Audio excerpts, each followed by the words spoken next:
Let's get to it. There's a couple of questions I want to ask you here, some special questions, but we'll get to the ones that we have in the present. So what is the top 5 foods necessary to maintain brain health? There are many, many great foods for the brain, but I usually say that my top 5 are number 1, fish. Okay. And specifically fatty fish. Like salmon is really good for you, but also mackerel, trout, herring, bluefish, and those are the little ones, like sardines and anchovies. Mm-hmm. Those are really high in omega-3s, the specific kind of fat that your brain really needs on a daily basis. And they're also a good source of protein and as well B vitamins that are really important for a healthy nervous system overall. Okay. And then I would say my number 2 is greens, like dark leafy greens, like spinach, Swiss chard, dandelion greens. They're really big in Italy. I'm Italian, as I'm sure you can tell. Kale, all sorts of greens and lettuces. Those are full of vitamins and minerals and fiber, and also disease-fighting nutrients that are all needed for a very healthy nervous system, including the brain.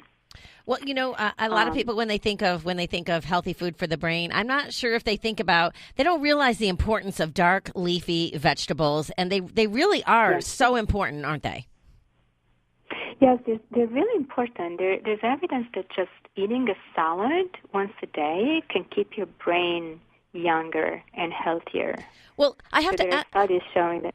No, I'm sorry. I got excited about thinking about the connection between the gut microbiome in the brain, because the dark leafy vegetables bring the good bacteria into your gut, keep your gut microbiome healthy, right? Right. Yes. Plant-based foods in general are really, really good for your microbiome, and also foods that contain a specific kind of carbohydrates called oligosaccharides are literally food for the good bacteria in the gut. And these are like garlic, onions, artichokes, all sorts of greens, also some grains and legumes. Yeah. Well, from you being from Italy, you spent your childhood in Italy. Do you feel like the Mediterranean diet really is like the ultimate diet? Yes. Well, I might be biased a little bit. I was born and raised in Florence, in Italy, and then I spent an enormous amount of time in France. So I really got, I think my research shows that the Mediterranean diet, it's not just my research. I think there's consensus on the Mediterranean diet being one of the healthiest diets on the planet. And we have shown with brain scans that people who follow a Mediterranean diet have very healthy-looking brains that remain healthy over time, whereas people who follow a Western diet show brains that are not as healthy, and also their brains show accelerated brain shrinkage over time. So their brains are shrinking faster, which is something you really don't want. And these changes start fairly at a relatively young age, like when people are in their 30s and 40s and 50s. So it's very early on in life that these changes show up on the brain scans, and I pay a lot of attention to that. Well, you're so well educated, so it's so impressive. You are. It's incredible the knowledge that you have. Your book is full of it. It's a great book. The name of the book we're talking about is Brain Food: The Surprising Science of Eating for Cognitive Power by Dr. Lisa Mosconi. And so, number 1 was fish. Number 2 is greens and dark leafy greens, dandelions, kale, garlic, and onion. What is 3, 4, and 5? So number 3 would be berries. Fruit like blackberries, blueberries, strawberries, raspberries, but also dark cherries, goji berries, anything that has the word berry in it. And these fruits are packed with antioxidants that have been really shown many times to help keep memory sharp, especially as we age. They're a good source of fiber and also glucose, which is the main energy source for the brain. So they're sweet, but they don't really impact your glycemia. So they really help stabilize sugar levels.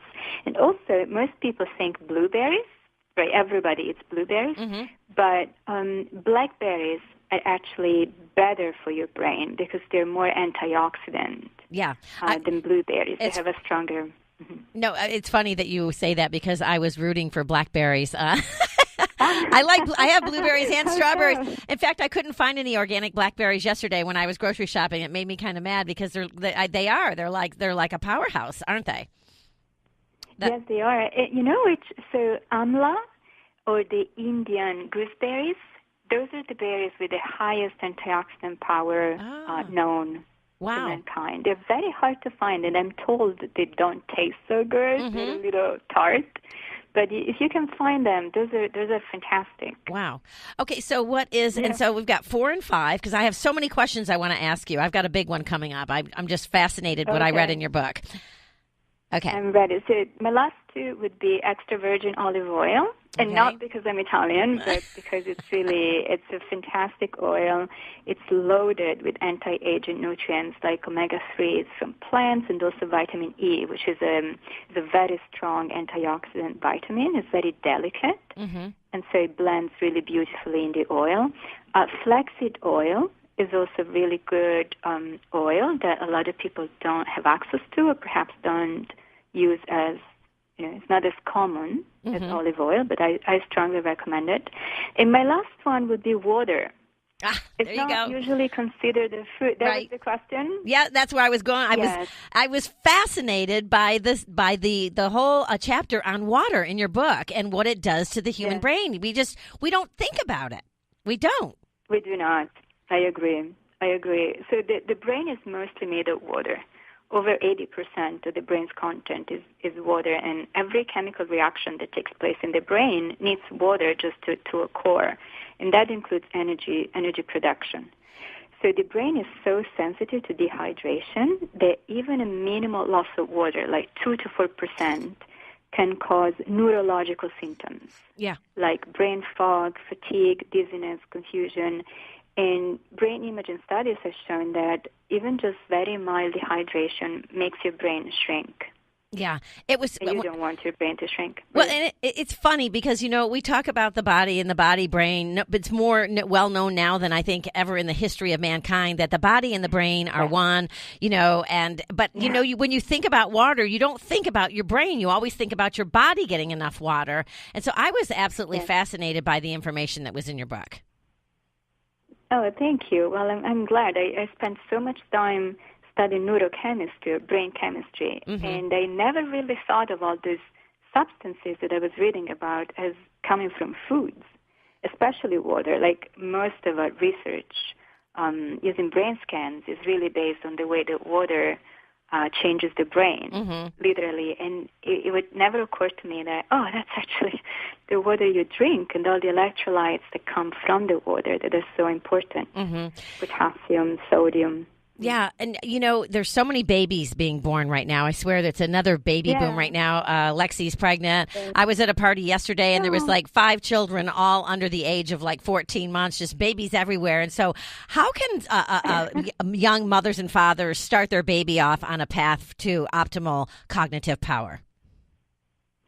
That's a wonderful question. And I'm also a relatively new mom. So I started writing the book 2 weeks after my daughter was born. Oh, wow. And so, yes. And so I was really very concerned about getting the right foods for her. So I did a lot of research on that, too. And I think what we really need to pay attention to is quality. So something that we don't think about as much is that the foods we eat literally become part of our brains. They become the fabric of our brains, especially for kids and babies and newborns and infants, because the brain takes up all these nutrients and transforms them into neurons and brain cells and membranes for these brain cells. So it's really important to pay attention to quality. So for me, my daughter is, she doesn't have the typical infant diet or the typical kid's diet, but she drinks aloe juice in the morning with me every day. She eats fish 3-4 times a week. She eats veggies every day, 3-4 different kinds a day, and she really likes it. So I think what's important is to really teach our kids to understand what it means to have good quality foods and what they taste like, and try and minimize processed foods and soda and all this refined sugar, refined carbohydrates, because they really have a huge effect on a baby's brain. They really do.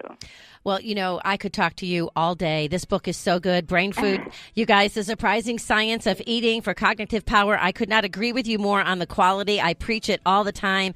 Right. I mean, I really think there's a connection to the depression and suicide and cognitive decline, Alzheimer's, all these things that so many Americans are dealing with now that we once didn't. And I believe it's not only just the diet, but like you said, the quality of the food. And I thank you so much for making that point. Thank you. Thank you for remaking the point. Yes. And hopefully you'll come on again. We've got lots to talk about. I've got some nice oregano leaves that I have sitting on my desk here that are absolutely beautiful. Really? Quality food is so amazing. It really is so good to talk about it. Thank you so much, Dr. Lisa Mosconi, for jumping on with us. Thank you so much for having me. You're welcome, everyone. It's a great book. I recommend it. I'll say it again. Brain Food, The Surprising Science of Eating for Cognitive Power. Stay tuned. We've got Autumn Connolly coming up. You're listening to One Life Radio. Said I don't want to leave you lonely. You gotta make me change my mind.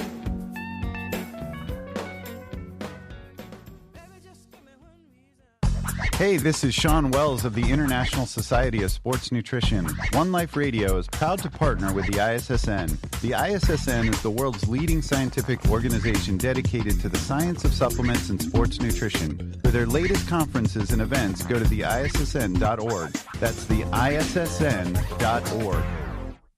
Hi, everyone. This is Bernadette. Do you know why I love Paleo Magazine? Paleo Magazine was founded with the purpose of providing readers with the information they need to live strong, vibrant, healthy lives. They are dedicated to partnering with leaders in the paleo community to spread the knowledge of ancestral health principles without the influence of big pharma or big agriculture. Paleo Magazine. Follow them on Facebook, Twitter, Pinterest, and Instagram, or visit them at paleomagonline.com. That's paleomagonline.com. Here's the dill pickle.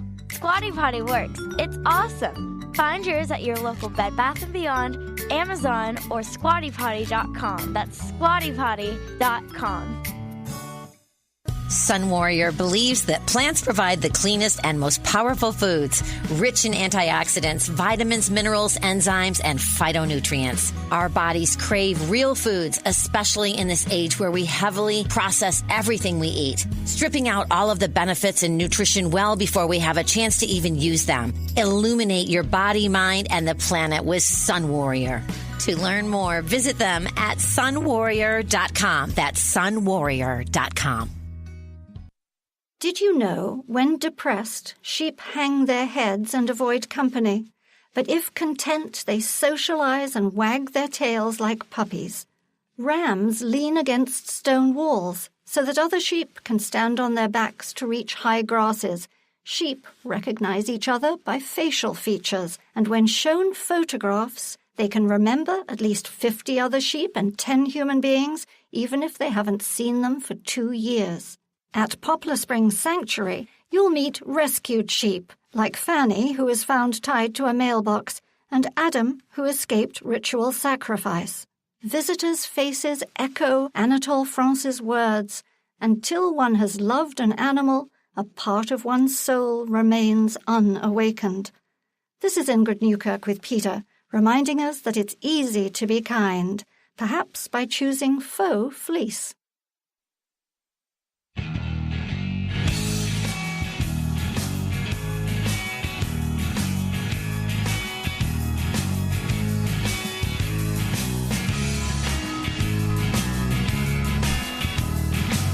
Welcome back to One Life Radio. This is Bernadette with Diamond Gray. I've got Avi and Lexi in the studio, and Autumn Connolly. Autumn Connolly is a self-taught vegan cook. She's a mom of two, a researcher of all natural remedies, an animal lover. She teaches free meditation and yoga classes, and she has even written a children's book.